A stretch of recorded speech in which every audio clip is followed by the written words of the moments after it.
Hello and good evening everyone. आज के lecture में हम स्केटिंग थ्योरी को ही कंटिन्यू रखेंगे और आज का हमारा जो टॉपिक होगा वो स्केटिंग एम्पलीट्यूड के ऊपर होगा। ये जो टॉपिक है काफी मुश्किल है, मेरे को समझने में भी काफी टाइम लगा है और जितना मैं समझ पाया हूं उतना आपको समझाने की कोशिश करता हूं। तो स्टार्ट करते हैं। स्केटिंग एम्पलीट्यूड में जो पहला टॉपिक है scattering amplitude of spinless particle, mean spinless particle का हम यहाँ पे स्केटिंग एम्पलीट्यूड देखेंगे और इस प्रॉब्लम को हम क्वांटम डिस्क्रिप्शन से सोल्व करेंगे, क्योंकि क्वांटम डिस्क्रिप्शन से सोल्व करना इसको ज्यादा इजी है as compare to classical description. और या फिर हम ये बोल सकते हैं कि सिंप्लिसिटी के कारण हम इस प्रॉब्लम को क्वांटम डिस्क्रिप्शन से सोल्व करेंगे। तो फर्स्ट पॉइंट में यही बता रखा है, ये जो प्रॉब्लम है इसको हम क्वांटम डिस्क्रिप्शन से सोल्व करेंगे या फिर क्वांटम जो स्केटिंग हम पढ़ते हैं उससे हम इस प्रॉब्लम को सोल्व करेंगे। उसके बाद next point, we consider that case of elastic scattering between two particles. तो हमने यहाँ पे दो पार्टिकल्स मान लिए और इन पार्टिकल की जो स्पीड है वो नॉन रिलेटिविस्टिक पार्टिकल हमने यहाँ पे माने हैं और इन दोनों पार्टिकल के बीच में जो स्केटरिंग हो रही है वो इन इलास्टिक स्केटरिंग है। इन इलास्टिक स्केटरिंग को अगर हम सिंपल वर्ड्स में बोलना चाहें तो ये बोल सकते हैं स्केटरिंग से पहले का जो वेव वेक्टर है वो इक्वल होगा स्केटरिंग के बाद के वेव वेक्टर के, या हम बोल सकते हैं before scattering wave vector equal होगा आफ्टर स्केटरिंग वेव वेक्टर के। तो हम इसको लिख सकते हैं जो स्केटरिंग से पहले का जो वेव वेक्टर का है वो हमने लिख दिया के नॉट से और ये इक्वल होगा आफ्टर स्केटरिंग वेव वेक्टर के। उसके बाद नेक्स्ट पॉइंट की बात करते हैं, during the skating process the particle interact with one another. जब स्केटिंग प्रोसेस हो रही होगी, जब इन पार्टिकल के बीच में इलास्टिक स्केटिंग होगी। इलास्टिक स्केटिंग कब होगी? जब इन पार्टिकल के बीच में कुछ ना कुछ इंटरेक्शन होगा। अगर इन पार्टिकल के बीच में कुछ ना कुछ इंटरेक्शन होगा तो इन पार्टिकल के बीच में कुछ ना कुछ इंटरेक्शन पोटेंशियल भी होगा। तो इन पार्टिकल का जो इंटरेक्शन पोटेंशियल है वो हमने यहां पर मान लिया, if the interaction potential between two particles is time independent, means इन दो पार्टिकल के बीच में जो इंटरेक्शन हो रहा है उस इंटरेक्शन को हमने मान लिया टाइम इंडिपेंडेंट इंटरेक्शन है। और हम क्वांटम मैकेनिक्स के अंदर कोई भी प्रॉब्लम जब सोल्व करते हैं तो हम श्रोडिंगर वेव इक्वेशन को लेके चलते हैं और हमारे पास दो पार्टिकल है तो हम दो पार्टिकल के लिए यहाँ पे time independent Schrodinger wave equation लेके चलेंगे। तो now we consider time independent Schrodinger wave equation. तो हमने यहाँ पे ये time independent Schrodinger wave equation मान लिया minus h cut square by 2m1 del 1 का square minus h cut square 2m del 2 का स्क्वायर और प्लस VR1 R2 और ये कंप्लीट हमने यहाँ पे लिख दिया। इस श्रोडिंगर वेव इक्वेशन में ये वाली जो टर्म है ये काइनेटिक एनर्जी को रिप्रेजेंट कर रही है और ये वाली जो टर्म है वो पोटेंशियल एनर्जी ऑपरेटर है। इसको हम काइनेटिक एनर्जी ऑपरेटर बोल सकते हैं और इसको हम पोटेंशियल एनर्जी ऑपरेटर बोल सकते हैं। ये हमारे पास साई है जो वेव फंक्शन है और ये जो ई टोटल है ये टोटल एनर्जी को रिप्रेजेंट कर रहा है।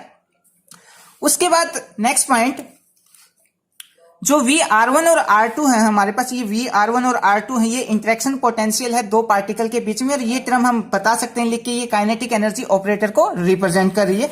उसके बाद नेक्स्ट पॉइंट, उसके बाद ये बता रखा है कि इन दो पार्टिकल के बीच में जो इंटरेक्शन हो रही है वो इंटरेक्शन डिपेंड कर रही है उन पार्टिकल के बीच में डिस्टेंस क्या है, रिलेटिव डिस्टेंस क्या है। तो in this case the interaction between M1 and M2 depend only on their distance. तो उनके बीच में जो डिस्टेंस है उसके ऊपर ये डिपेंड कर रही। तो हमारे पास जो R है वो क्या लिखा है R1 माइनस R2 और इसको हमने लिख दिया VR। जो पोटेंशियल था उसको हमने यहाँ पे लिख दिया VR और हमारे पास ये जो इक्वेशन नंबर 1 है ये टू बॉडी प्रॉब्लम है और इस टू बॉडी प्रॉब्लम को हम वन बॉडी प्रॉब्लम के अंदर रिड्यूस कर लेंगे with the help of centre of mass frame. तो हमने यहाँ पे यही लिखा है equation number 1 is two body problem and two body problem can reduce the one body problem. तो सेंटर ऑफ मास की हेल्प से जो इक्वेशन नंबर 1 है वो टू बॉडी प्रॉब्लम थी, सीएम फ्रेम की हेल्प से उस टू बॉडी प्रॉब्लम को हम वन बॉडी प्रॉब्लम के अंदर रिड्यूस कर लेंगे। तो हमने मान लिया हमारे पास इनिशियली ये टू बॉडी प्रॉब्लम थी और इसको वन बॉडी प्रॉब्लम में कन्वर्ट करेंगे। तो हमने यहाँ पे एक पार्टिकल यहाँ पे माना जो रेस्ट में है या सेंटर ऑफ मास फ्रेम में है और दूसरा पार्टिकल हमने मान लिया जो क्या कर रहा है, मूव कर रहा है। इस डायरेक्शन में भी कर सकते हैं और इस डायरेक्शन में भी। तो इन दोनों पार्टिकल का जो मास है वो हम किससे रिप्रेजेंट कर देंगे, यहाँ पे रिड्यूस मास से M1 M2 by M1 plus M2। जैसे ही हम रिड्यूस मास से इनका जो मास है दोनों पार्टिकल का उसको डिनोट करेंगे रिड्यूस मास से, तो ये जो प्रॉब्लम टू बॉडी प्रॉब्लम है वो वन बॉडी प्रॉब्लम के अंदर कन्वर्ट हो जाएगी और हमारे पास जो Schrodinger wave equation two particles के लिए थी वो किस में कन्वर्ट हो जाएगी, वन बॉडी प्रॉब्लम के अंदर या वन पार्टिकल्स के लिए कन्वर्ट हो जाएगी। तो यहां पे हम लिखेंगे minus h cut square bye 2 mu. Mu किस लिए आया है, यहां पे हमने रिड्यूस मास का यूज किया है, और रिड्यूस मास का यूज किया है इसलिए जो टू बॉडी प्रॉब्लम है वो वन बॉडी प्रॉब्लम के अंदर कन्वर्ट हुई है। डेल का स्क्वायर साई आर, और यहां पे पोटेंशियल, और साथ में ये साई आर, और इक्वल टू ई साई। तो यहां पे ये जो इक्वेशन है हमने वन बॉडी प्रॉब्लम के अंदर कन्वर्ट कर ली। उसके बाद नेक्स्ट पॉइंट में the problem of sketching between two particle is दस रिड्यूस।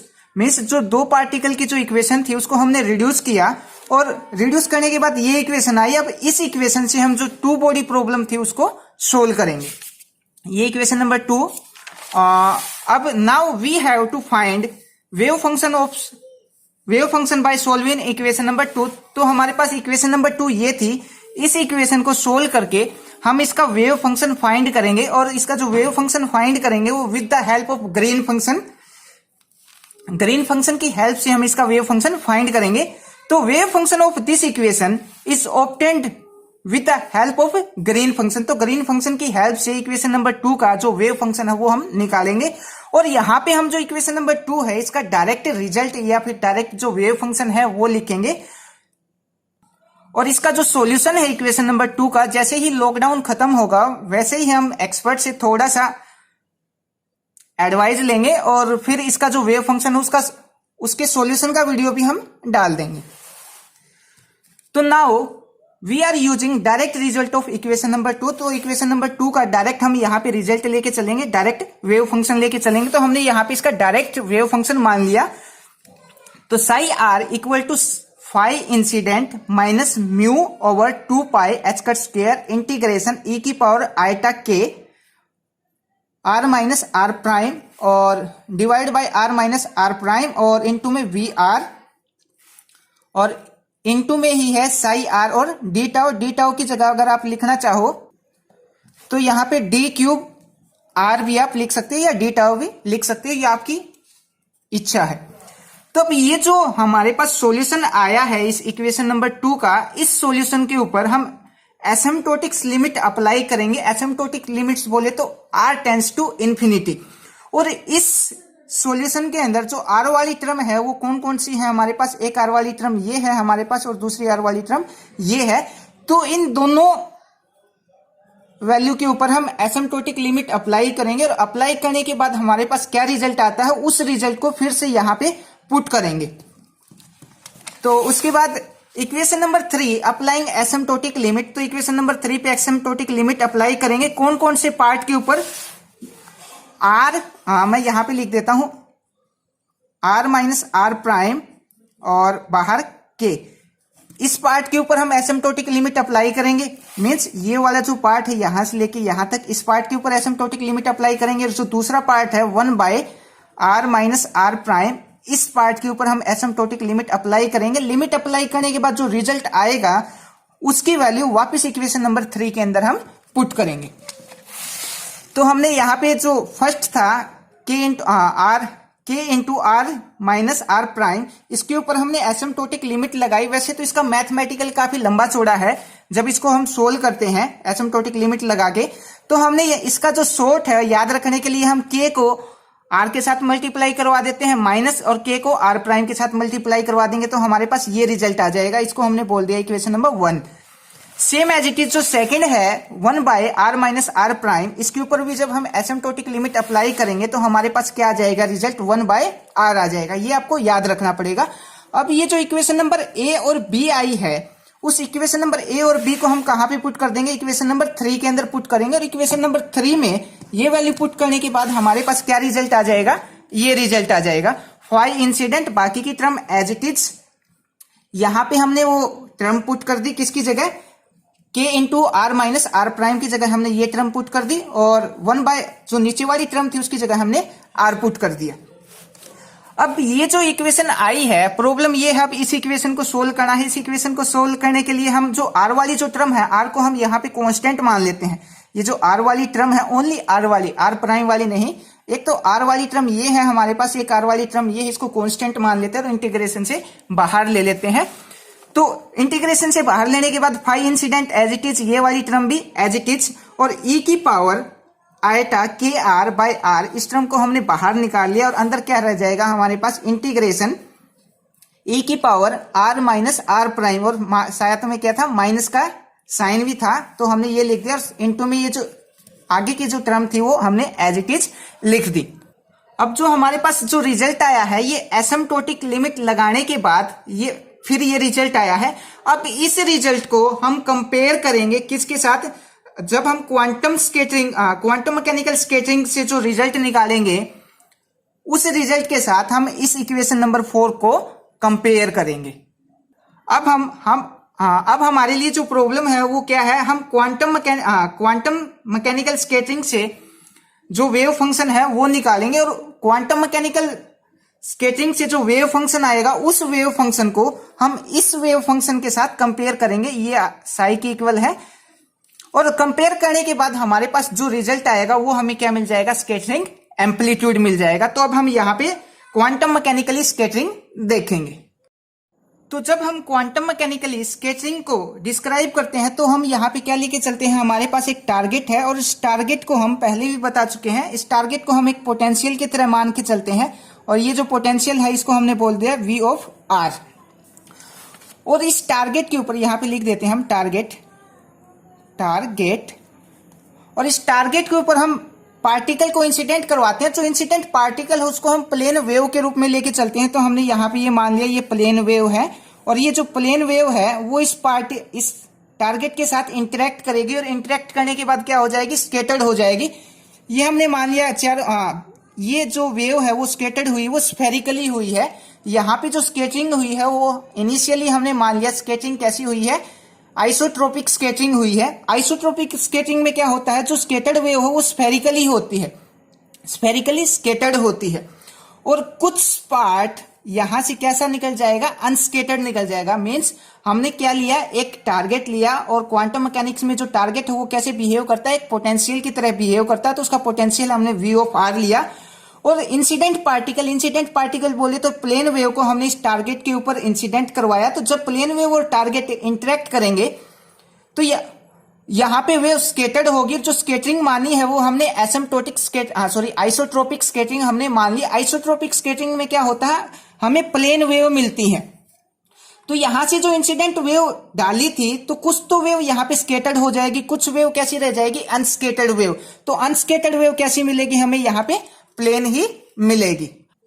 तो इस डायरेक्शन में हमने मान लिया जेड एक्सिस है हमारे पास, और ये जो सेंटर है इसको हमने मान लिया स्केटरिंग सेंटर।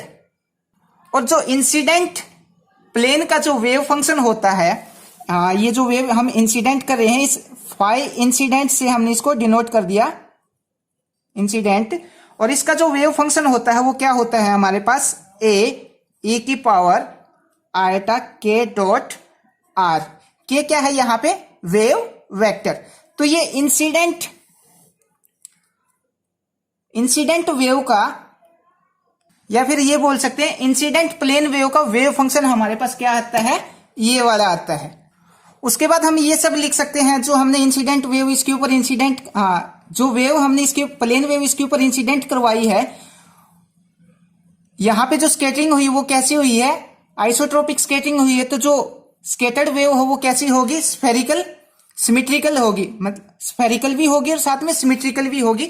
अब हम जो स्केटर्ड वेव है उसके लिए जो वेव फंक्शन लिखेंगे वो क्या हो जाएगा हमारे पास, स्केटर्ड वेव के लिए साई इक्वल टू ए क्या है, यहाँ पे ऊपर भी ए लिया था हमने, यहाँ पे नीचे भी ए लिया है। ए है यहाँ पे नॉर्मलाइजेशन कांस्टेंट, और ये आ जाएगा e की power eta k R dot are.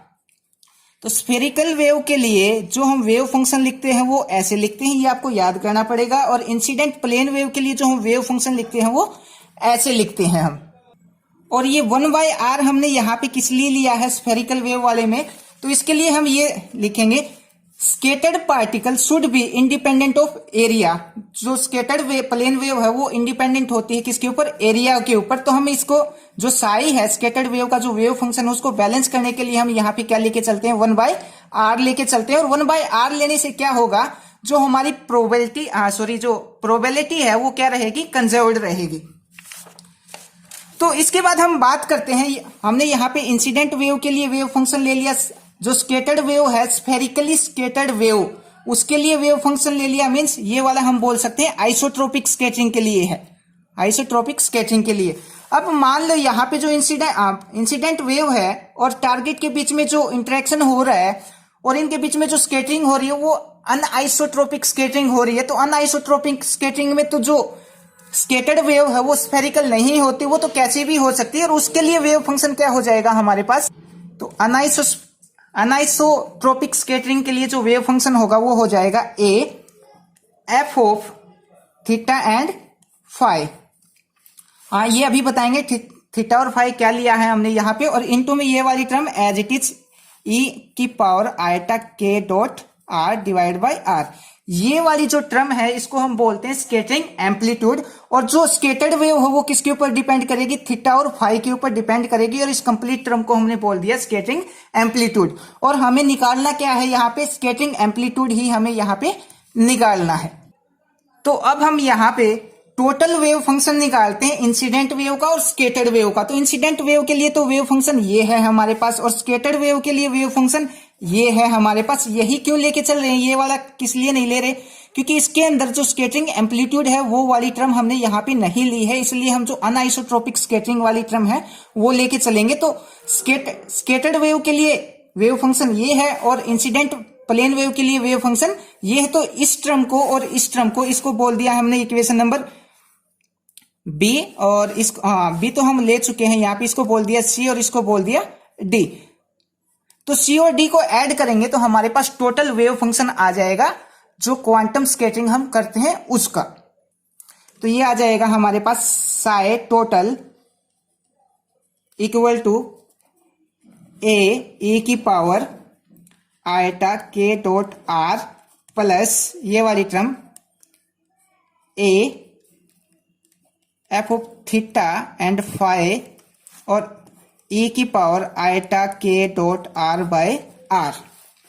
इस टर्म को हम क्या लिख सकते हैं, इस वाली टर्म की जगह हम क्या लिख सकते हैं, फाई इंसिडेंट लिख सकते हैं। तो इसकी जगह हम फाई इंसिडेंट लिख देते हैं, total equal to phi incident, और प्लस में ये जो ए लेके चल रहे हैं हम, इस ए की जगह हमने क्या मान लिया, जो ए है हमारे पास नॉर्मलाइजेशन कांस्टेंट, और इस ए की वैल्यू हमने 1 मान ली यहाँ पे। तो 1 वैल्यू रखने के बाद हमारे पास क्या आ जाएगा, 1 इंटू 1 लिखा ना लिखा एक जैसा है तो नहीं लिख रहे हम इसको, थीटा एंड फाई, और साथ में ई की पावर आयटा के डॉट आर इंटू में आर।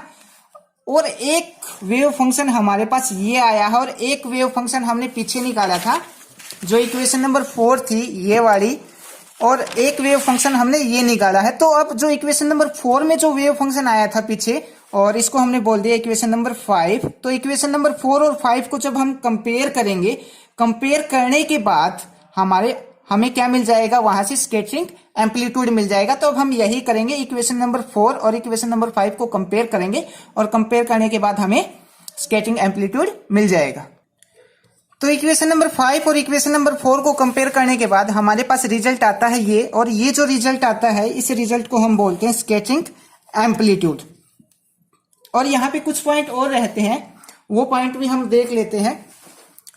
तो ये हम कर चुके हैं, तो ये रहता है हमारे पास, ये जो अभी जो रिजल्ट आया है हमारे पास वो इलास्टिक स्केटरिंग के लिए था। तो इलास्टिक स्केटरिंग के लिए हमारे पास जो रिजल्ट आएगा वो ये आएगा, और इन इलास्टिक स्केटरिंग के लिए हमारे पास जो रिजल्ट आएगा वो ये आ जाएगा, वहां पे k2/k1, और ये जो स्केटरिंग एम्पलीट्यूड निकाले हैं उसका स्क्वायर हो जाएगा। ये हमारे पास इन इलास्टिक स्केटरिंग के लिए स्केटरिंग एम्पलीट्यूड आएगा। तो ये था हमारे पास स्केटरिंग एम्पलीट्यूड। आई होप आपको ये समझ में आया हो। अगर कोई चीज समझ ना आई हो तो आप मैसेज करके या कमेंट करके पूछ सकते हो। Thank you.